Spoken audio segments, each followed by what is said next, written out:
Welcome to It's Not You, It's Grief, a safe space to have candid conversations surrounding the many faces of grief. How do you handle the process while moving forward and ultimately getting back to living in the moment? Come on this journey as we navigate grief through the art of storytelling.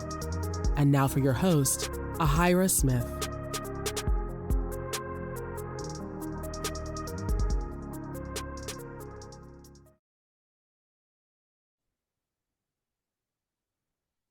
Hello, everyone, and welcome to episode 20. Ladies and gentlemen, we have reached a milestone with my podcast, It's Not You, It's Grief, with episode 20.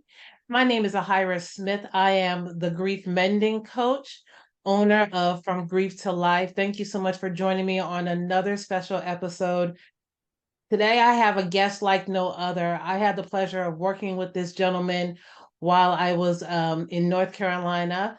And this gentleman here is a 30-year plus veteran in the world of radio, from communications to production to voiceover, radio host.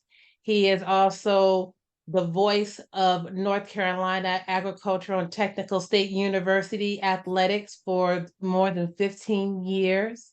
Right. He is a graduate of University of North Carolina, Charlotte. Attended Charlotte and graduated. So you attended Charlotte, but yet you graduated from North Carolina A&T State University, correct? Right. Okay, you got that Aggie pride. And he has been a staple to the Aggie family community for a number of years, but he's made such an impact in the community as a teacher. He is a teacher of social studies and mathematics at a high school level, and still dabbles in radio. But you know what? His biggest pride and joy, as far as accomplishment is concerned, is being married to the love of his life for 32 years, Miss Sonia, who happens to be an HBCU grad herself from Hampton University, and the proud father of 7 beautiful children. And now, how many grandchildren you have, sir? Four grandchildren. Four. I don't want to leave the grandkids out when they hear like, why did you mention us? So he's the proud father of 7 beautiful children and proud grandfather of 4 grandchildren. And so I have so much love and respect for this man. He took me under his wing when I was working with athletics at Aggie Land, and I couldn't think of a better person for today's special episode. So ladies and gentlemen, please give a warm welcome to Mr. Joseph Level. Hi. Thank you very much, Ms. Smith. Thank you so much. What a pleasure it is to be with you. It's good to see your beautiful face. Thank you. I am so glad to be spending time with you today. On the other hand, don't like particularly having to be a part of this particular fraternity of men. Mm-hmm. But nonetheless, I am here, and I've had the privilege of being the father of a young man that I also had to see leave this earth before me. And so I'm looking forward to sharing a little bit about him, and if I can share anything that's going to help any of my fellow brothers or even sisters, or just anybody watching who may have had to deal with, sudden loss of a young one, then I'm happy to share my heart. I certainly don't know it all. I'm still healing, even though it has been 10 years. At times it feels like yesterday.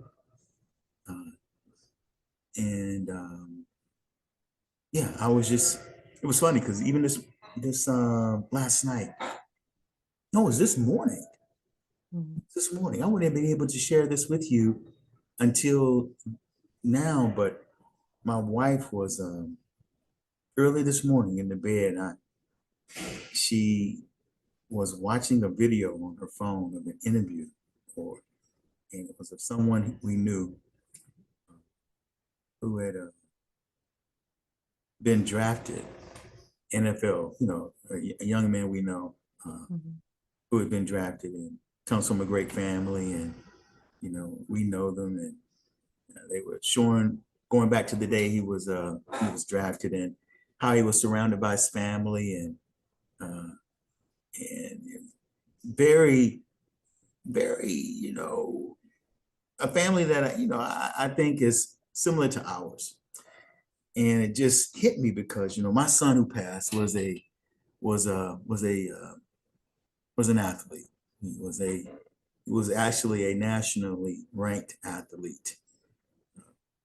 And of course, like with most families, when you have a kid who has national attention, and you think of maybe one day, you'll experience that whole opportunity of,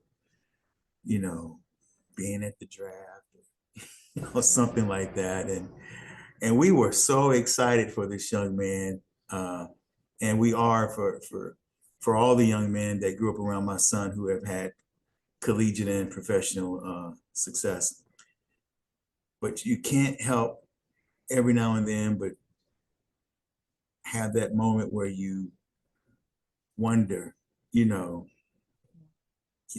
just have that moment. And I had one of those moments, and I try not to have those moments, but it hit me out of nowhere this morning where I could just feel my, tears well up in my eyes because I was missing him, not because of the what if moment of just, could he have been a professional athlete, but it was just, I just missed him. Absolutely. Yeah. But anyway, I didn't mean just to that's jump in understandable. like that. Oh no, listen. I appreciate that. This is what we're doing. We're just having a good conversation Okay. about learning, about knowing your son. I I knew of your family when I worked at A&T many years ago, when I see them coming to the games and everything, but I didn't have the pleasure of really interacting with them. So Right. this is an opportunity for me to learn more about your son, Josh. And so please don't, no need to apologize if you, wherever it takes you, Yeah. it's he's you. He's you and your wife and the family. So by all means, I appreciate it, and I thank you for sharing that with us. Um, there's so many different ways. It's interesting because when a significant other passes away, when you've been married or you've been in a relationship and they pass away, they give the title a widower, and then when a child loses a parent or both their parents, they're looked upon as orphans. But when a parent loses a child, there is no name for it. There's no word that has ever been formulated to kind of identify us in that group. And I don't think we want a title like that because it's so significant that there's no words to it. As you said, I would like to think that most parents in this world, in the days that we live in, don't want to outlive their children. So it's unfortunate that it does happen to us more than we care to admit. But there's times like this where we can still speak their names and be happy and have fond thoughts. So this is what it's about. So tell us about Josh. Even though you gave us just a little snippet about what happened this morning, what was he like? Well, Well, tell us about Josh. Josh was our middle child. Sonia and Okay. I, proud parents of 7 fantastic children. Shonda, our eldest child, Brittany, uh, then we had Joseph the third, and then Josh. And since then, we've had Jeremy, we've had Jordan, and we've had Jaden. And so we had 4 boys and 3 girls, and Josh was right there in the middle. You love all your children, but you have different personalities. And Josh happened to be the biggest personality of them all. He was mostly known in this area and around the nation as an athlete, but he was our son, and he was funny. He was a comedian, and he had the biggest smile. He had a huge vocabulary. He had great diction and intonation. And I just mention that because as you grow up sometime, you want to try to sound tough sometime, and you want to try to sound hard. And but when you speak with such clarity and intonation, it sometimes it's funny to hear you trying to act all tough when you speak perfect English, you know. But you speak proper. Yeah. But he was that guy. He was very comical, very caring and compassionate, and had a huge smile. Huge smile. He ended up growing to be 6'5". Oh, wow. He had huge hands,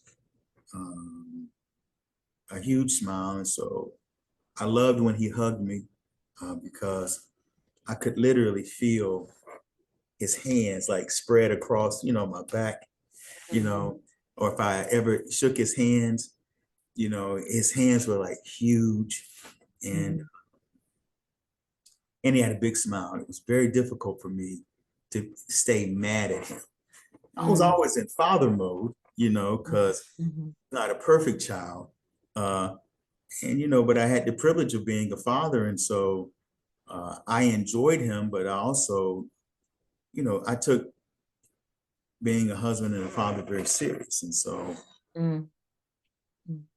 I was, as with all my sons, I look forward to them growing up. They'll always be my sons, but if I do my job correctly, they'll be the type of men I want to hang around, so they'll be my friends too. Always my sons, but I look forward to that day where we could be friends because we'd have similar values and interest. And so he was always a pretty good athlete in terms of football. And because he was growing a little taller, he just sort of naturally gravitated to basketball. And I didn't think he was all that good, but he always hustled. He always had what coaches would call a motor. He would get after it. And I always liked that about him too. I wish he would have got after it a little bit more in the classroom. But and eventually that did come alive in him. But that took some work. And we as a family, my wife and I knew that, it was our responsibility to provide the kids with direction and resources that they needed to fulfill the will of God for their lives. And so, every kid doesn't know what they want to do, when they grow up. But, we wanted to give them every opportunity to find what it is they wanted to do, what it was they wanted to do, and provide them with the opportunity and the direction and resources that they needed. And it became clear to us when Josh was about to go to leaving middle school into high school that he was going to be an athlete, and that was probably going to be one of the ways that he could pay to go to school. And so we began to do the AAU thing and made sacrifices for him to be in AAU, and he was traveling a lot. And at the time, we had other children that needed our attention, and we just could not always go on the road and travel with him. He was in private schools now. He was actually, living away from home. He was in boarding school. But this was the route that we felt he chose, and the one that we felt was best for him. And so although he was 15, 16, and 17, particularly during his 16th and 17th year of life, he didn't live with us much. He was always on the road traveling, AAU, and then he was at a boarding school. And Wow. and it was almost like getting a collegiate experience with him, although he was only in high school. And of course, his older sister went to Carolina. We had that experience. And the next daughter went to Wake Forest University. We were having that experience at the same time that the next brother went to Chapel Hill, and Josh was at boarding school up in Asheville. And so we had a period of time where we had a college graduate, 2 in college, and 1 in a boarding school. And our life was kind of hectic, trying to, it was just real hectic. And we were all trying to support, all of us, no matter where we were. With the kid that, the child that had graduated, the 2 that were in college. It's like everybody's life was really sort of centered around seeing that Josh made it, seeing that Josh had what he needed. The oldest daughter got a scholarship to Chapel Hill. Brittany got a scholarship to Wake. Joseph got a scholarship to Carolina. And it was like everybody was focused on trying to be sure that Josh was going to get what he needed so that he his collegiate, his college paid for. So there was, and plus we enjoyed supporting him. Right? He was fun to be around. The whole family, we take vacations based on AAU. So we'd go to Florida for a week. We'd do this, when we could. So, and then he had a brother after him named Jeremy, who was an athlete, a young little athlete. But then we also had a daughter named Jordan, and Jordan has Down syndrome. And Josh was crazy about his little sister, Jordan. She was crazy about him. And they had a very special relationship. And so not only were the older brothers and sisters enamored with their younger brother, the younger children were enamored by their big brother. And he was the family clown. He was very fun, and so February 19th, he was playing a game. I was going to go to it, but I said, no, my mother had come to town, and she was not in the best of health herself. And he had been at school that day, and he had recently began to be homesick. And so he transferred from the boarding school and came back and wanted to live with us. Imagine that. He said in January he wasn't going back to the boarding school. He wanted to be home. So he'd been home, and not even 40 days. This was the 40th day of him being home and attending school back in Greensboro. And he had a game. And he was at school, and he called his mom and said, Mom, I want to come home. And we said, Josh, you got a game. Stay at the school, get on the bus, go to the game. I said, if we come out to pick you up, you're only going to be home 5 minutes before we got to turn back around and get you back to catch the bus. No, I want to come home. I'm fussing all the way. Man, I'm fussing the whole time. Why I'm picking you up? You're only going to be home for 5 minutes, and we got to get back and take you back. He gets home. He goes into the kitchen, gets a bowl of cereal, hugs his little brother, hugs his little sister, eats a bowl of cereal, says hello to his grandma, says hello to everybody in the family.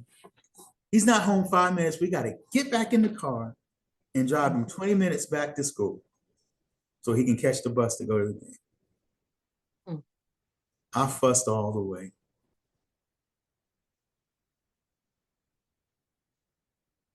And I drive up to the school. He gets out the car. And he could say thank you, like he could melt me with the way he said thank you. Mm. And he gets out the car and he says, thanks, Dad. And I said, you're welcome, son. He reaches his hand in the car, that big old hand.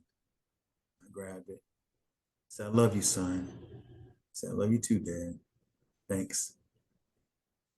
And I drive off.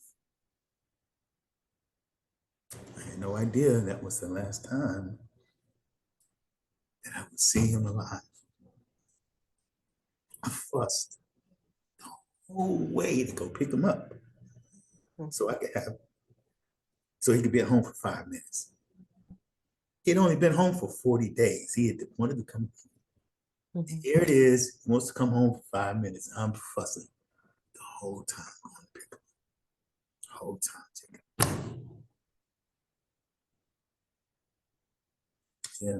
So sitting at the house,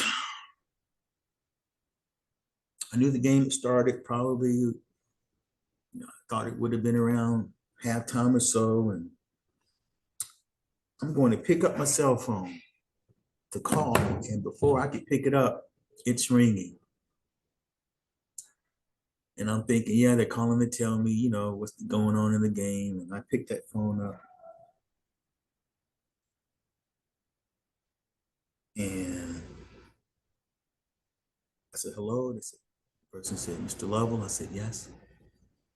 He said, we're at the game. I said, yes, sir. He said, they're doing CPR on Josh.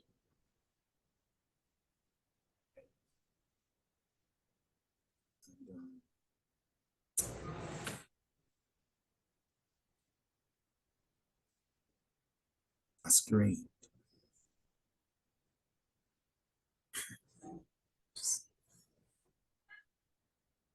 screamed.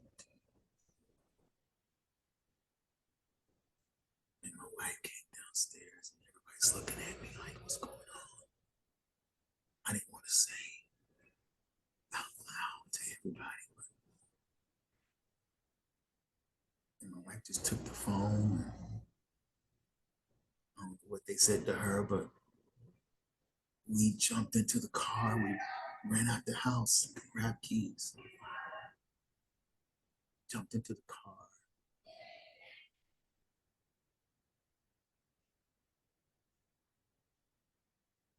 The game was in Winston-Salem. We're in Greensboro. And imagine being on the phone with someone that's there with your son as they're doing CPR, and the ambulance loading him into the truck, and you're hearing the athletic director talking to your son while they're doing CPR on him. And you're trying to speed to Winston-Salem, but you got to stop and get gas.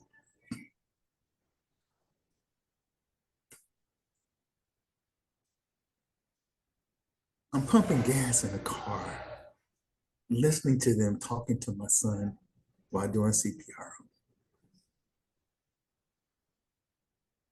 Finish pumping gas, jump in the car, drive. I make it. I shouldn't have said I couldn't. Well, I didn't care less. I just had to get there.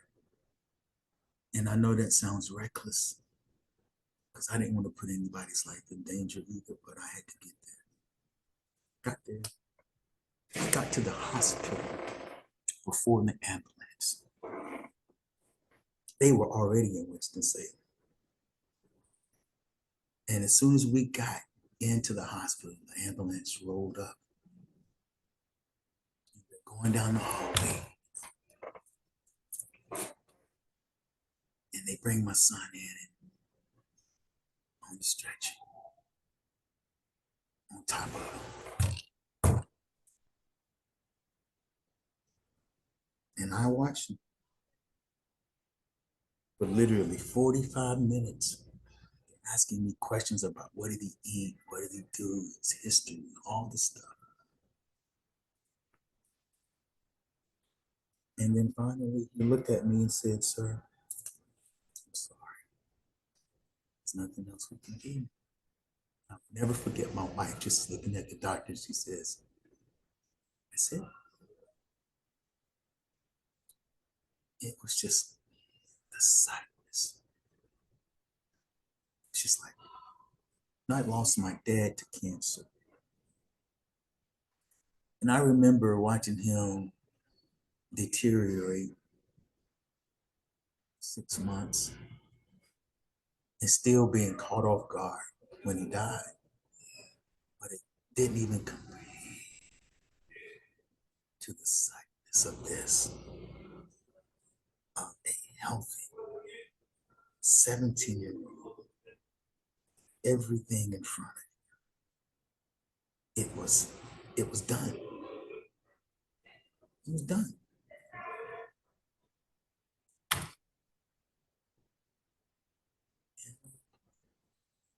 His body was laying there on the bed, on the stretcher. Looked very much alive, and there was no distress, no trauma. And I went over to his body, and I grabbed that big old long arm of his. I was trying to get it over, buried my face in like his neck, and was trying to throw his arm over my body like he was giving me a hug.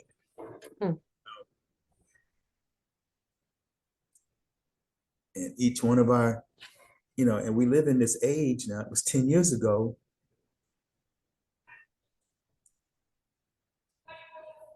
And during this 45-minute thing, I didn't realize that there were all these people that had started coming to the hospital.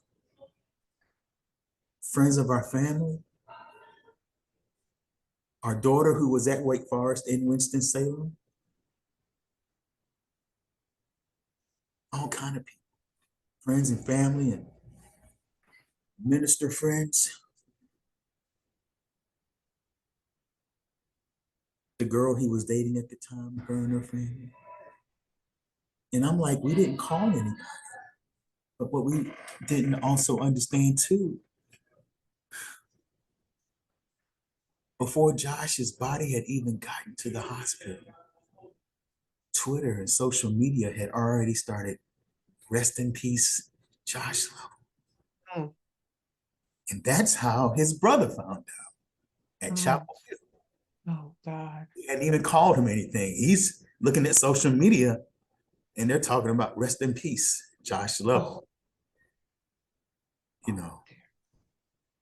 So yeah, that taught me a valuable lesson even about that. How quick people are to do stuff like that. Wow. Yeah, so anyway, family takes its time to spend time with Josh's body. And his teammates are there and his friends start coming in. And I have to gather myself together because here's what I know. I'm his dad, but I'm also a man of God. And I realize, and even in this conversation we're having, I'm referring to Josh's body because my faith has taught me to be absent from the body is to be present with the Lord. And so I gather his friends and teammates around his body. I make it very clear to them that life and death is real. This is Josh's body. He is no longer there.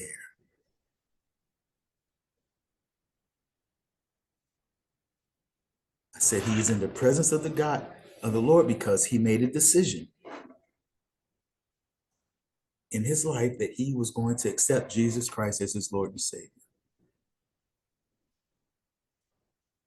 I said, I am not concerned about my sons, about where he is, what he's doing. I know people in their spiritual imagination, and even at the funeral, people have to grieve and cope the best way they can. And he's playing basketball, he's shooting ball, all this other stuff. No, in heaven, no, go ahead. I understand. He's in the presence of God. And that's the peace that I have, that I wanted to be sure that the other young people also could experience. But I spent about 2 hours with his body, made the decision to donate what we could.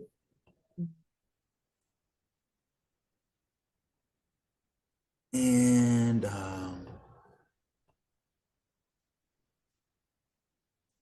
leaving that hospital was the hardest thing. It was harder than going.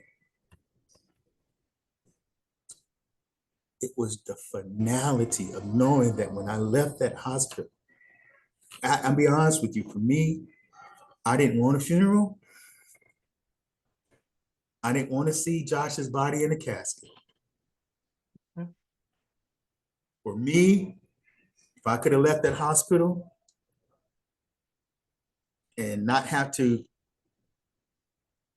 see an open casket with his body in it, I would have been fine. Okay. I would have been a little selfish, very selfish of me, knowing how popular he was. You know, Josh had a funeral that was attended by everybody. Couldn't get into the largest church in Greensboro, and it was streamed.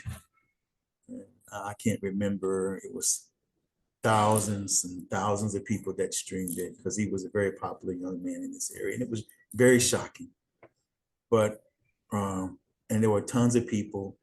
Shout out to all the ministry leaders in Mount Zion at the time who really rallied together with our family in order to have this particular service. But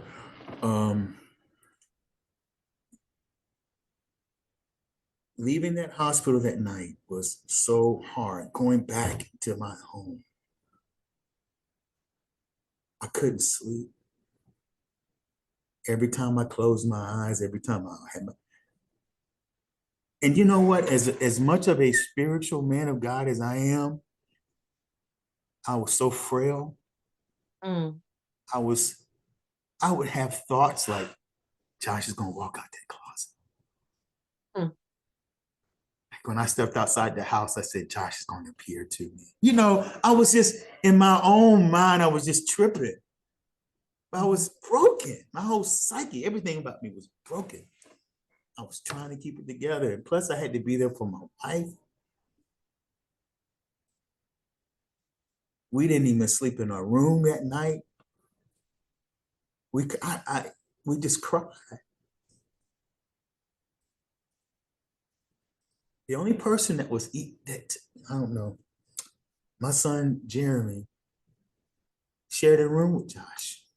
And he stayed in that room. That was the way that was his therapy. He didn't want to come out of it. And but my father-in-law said, you know, I don't think it was 2 days after he had went and took both those beds out the house, and he bought new beds. You know, I guess he just maybe sensed that So, Okay. listen, I've spent a lot of time talking about just that day, but do you see how he decides to come home? First of all, leave the school, and God orchestrates for him to be with us Yes. and back in Greensboro. Mhm. God orchestrates for him to be at home with us Yes. just for 5 minutes. Yes. I'm fussing. And yet God allows the last thing we say to each other. Thank you. You're welcome. I love you. I love you.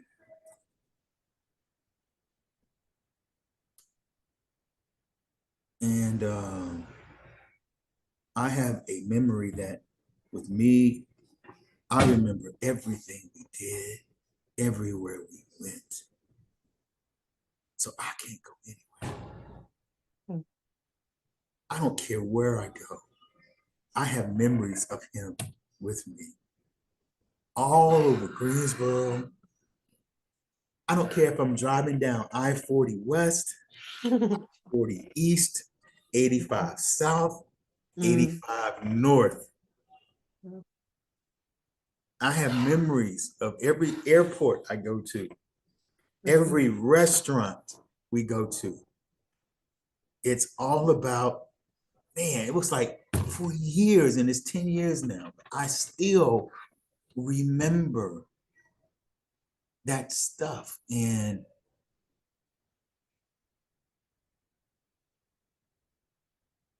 songs we would listen to on long trips,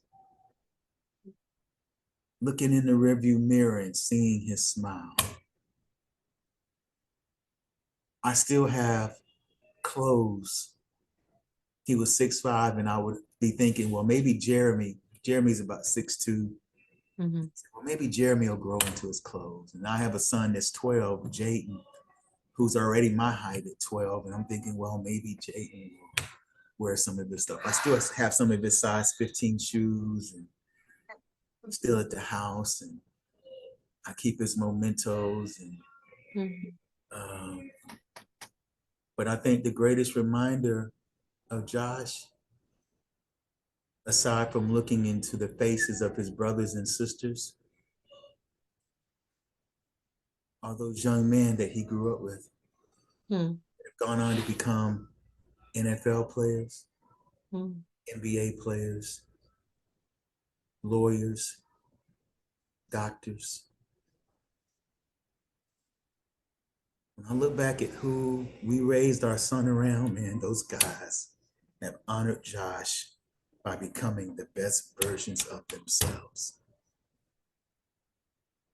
And I remember my friend Phil, who was the athletic director, that literally spent time with Josh from the time he collapsed all the way to the hospital and drove my wife and I home that night.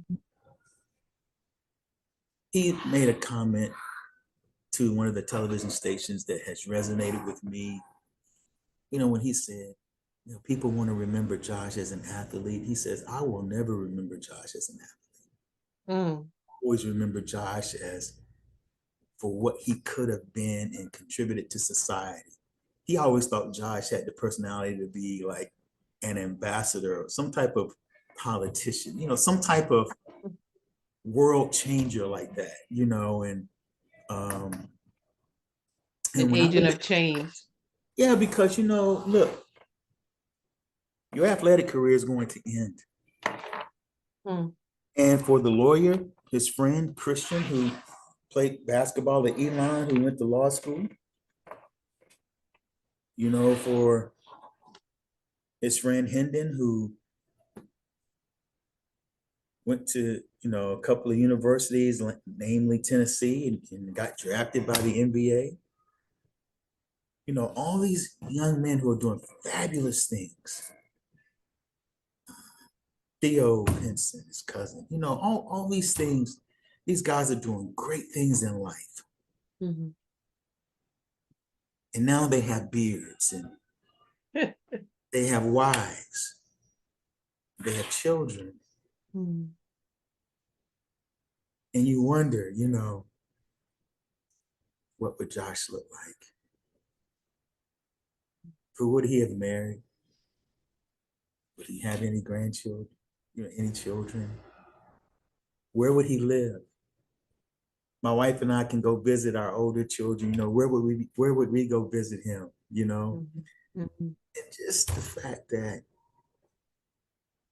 the grandchildren have memories of him only through videos. Thank God for the videos, all the pictures we took. Mhm. And they still, his friends, Kanayo and my fraternity brothers from Kappa Alpha Psi, still honor him with the Smile for Josh Foundation, and also this game. It's an annual game that is played every year in his honor. And there are still kids who were just little babies who they grow up knowing about our son, you Mm. know, and so our son can still have an impact, into this generation. So listen, I've taken a lot of time. And, I, but are there I, any questions? I mean, I feel like I, I'm in my mouth. no, you did not. First of all, you didn't run your mouth. I, mm. Well, first of all, let me just say thank you so much for sharing just a snippet That's just a snippet.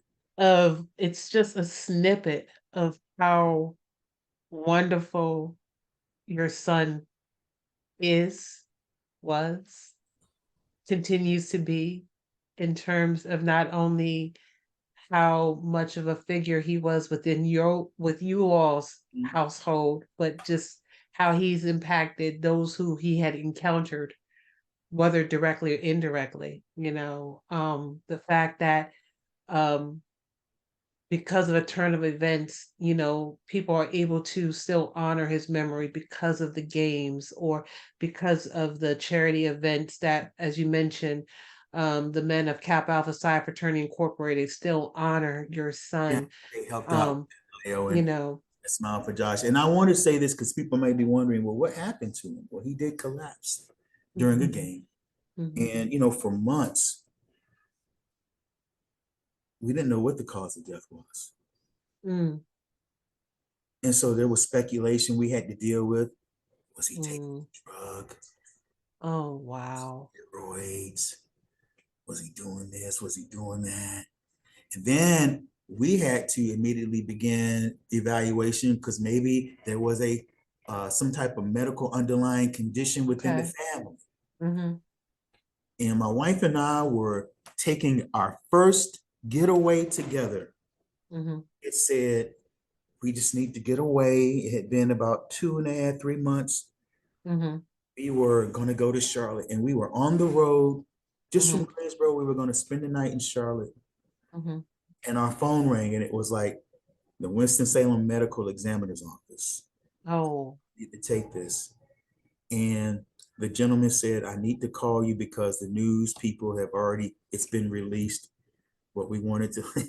I mean, everybody knew before we did, but it was like, your son died of myocarditis, which was a sudden inflammation of the heart due to a cold virus. It was a simple cold that led to my son's sudden death. People don't think colds are serious, and I have never thought they were either, but my son Wow. had a cold, and that particular virus led to the inflammation of his heart. So my son died of myocarditis, which is popular now. I hate to say it popular now, but for those athletes who have dealt with COVID, Mm. that is Yeah. one of the things, unfortunately, that Yeah. COVID leads to. But my son died back in 2013. So um, Wow. people may remember and recall, there have been a lot of athletes. I mean, just recently, you Mm-hmm. had Damar Hamlin, Mm-hmm. who had a sudden cardiac arrest. Yeah. And Yeah. then you had very recently, who in the world would have ever thought the most famous basketball player in the whole entire world's son, Bronny, Mm-hmm. a cardiac event too. Yeah. By the grace of God, both of those young men survived. Yeah. What my son didn't have the advantage of was that there was not an AED in the gymnasium in which he was playing. Had there been an AED, my son could have survived. And so there has been a push because of what happened with my son to have AEDs in every facility. Not just in every facility where an athletic event's being played. AEDs need to be on every mode of transportation, on the bus. Yeah. Kids are going to the game and coming back on the van. They need to be in the schools. They need to be at the practices. Yeah. On the field. So, yeah. Well, But listen, I no, I honestly, I know you have to go, and I appreciate you taking time out of your busy schedule just to share a snippet of it. And honestly, I don't want to end it, but I really want to respect your time, and if it's okay with you, and again, it, let's do a part two. Let's do a part two another time, of your choosing. But and again, I want to apologize for just sort of getting caught up on the day please that don't, no, please don't apologize. No, no, no, no, no, no, no apologies. No apologies on my show. I don't do that. I wanted to hear it. We yeah, needed to have this conversation. Like you said, everything is happening for a reason. Everything's intentional. God set it up this way. So honestly, we're just going to continue this conversation another time.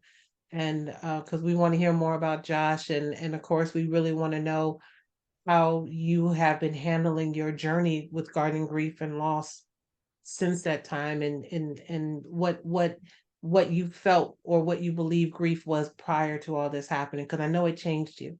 I'd be I know happy it to did. talk about that. And I do apologize that my time, Don't apologize. has to be cut short We're today. gonna work on these and apologies. I said But look, stop. that's just But I know, thank you for your time today. Thank absolutely, you for your absolutely, understanding, and to your audience, thank absolutely. you for any of you who are listening. Thank you for listening. Thank you for joining Yeah. this very important conversation that Ms. Smith is having, not just with me, but with the others who are brave enough to join and to share their stories. Each one is valuable. And although they may seem similar because we're parents who may have lost children, each Mhm. one of our stories is uniquely different. Yes, it is. I've Yes. learned that, it's easy for me to maybe say, oh, I understand what they're going through. No, No, no, you don't. no, you don't. It We may sounds have good. been similar things, but you don't Yeah, no, it sounds good. That sounds good, but no, you don't. You know. learned, and we'll talk more about it because I gotta go. But man, one of the things I really learned through this, I gotta just share this nugget, but I gotta go. The number of people that would come up to me and try to console me, Mhm. I would Yeah, say well, 98% I had to console them because nobody knows really. you don't know. You don't know. And we're gonna stop it there. We're gonna stop it there. Okay. We'll do this another time. But Mr. Joseph, mwah, thank you so much. There's gonna be a part two. We're gonna talk about this. We're gonna finish that discussion, but take care. Thank you so much. Talk to you later. Okay, bye. Thank you for listening, being intentional, and sharing this moment with us. We at It's Not You, It's Grief deeply understand the many facets of grieving, and we want to make sure we can be here for you. Again, thank you for listening, and tune in again wherever you subscribe to podcasts. We look forward to seeing you next time. Be well.